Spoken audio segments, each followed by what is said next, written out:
انا الاسم اللي هستقبل من الاول لحد الاخر هيفضل مصنع الابطال. انا قد الحياه وتحدي ولسه عندي قوه وعندي اعدي الف سد وعندي اقوم واطلع واستقبل. انا الاسم اللي رب الدنيا وماضي شركه.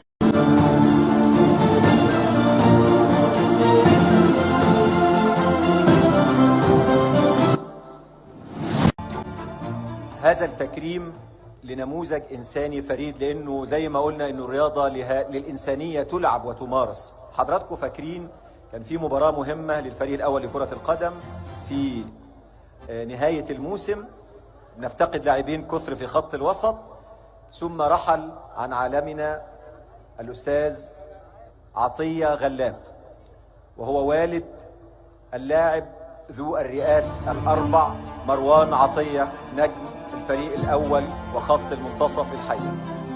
هذه الخسارة لأنه الأستاذ عطية الحقيقة كان غالي طبعا على مروان، وكان خسارة فادحة بالنسبة له، لكنه بعد يومين 48 ساعة طلب من الكابتن سيد عبد الحفيظ أنه يتواجد في قائمة الفريق في المباراة التالية. كابتن محمود الخطيب النهاردة كان حريص على تكريم روح الأستاذ عطية والد الكابتن مروان عطية، واللي بنتمنى له الحقيقة وبندعو له بالرحمة والمغفرة، وأن يسكنه المولى سبحانه وتعالى فسيح جناته، وأنه يلهم مروان الصبر والعطاء ويستمر على هذا المنوال يعني بسيرة والده العاطرة إن شاء الله.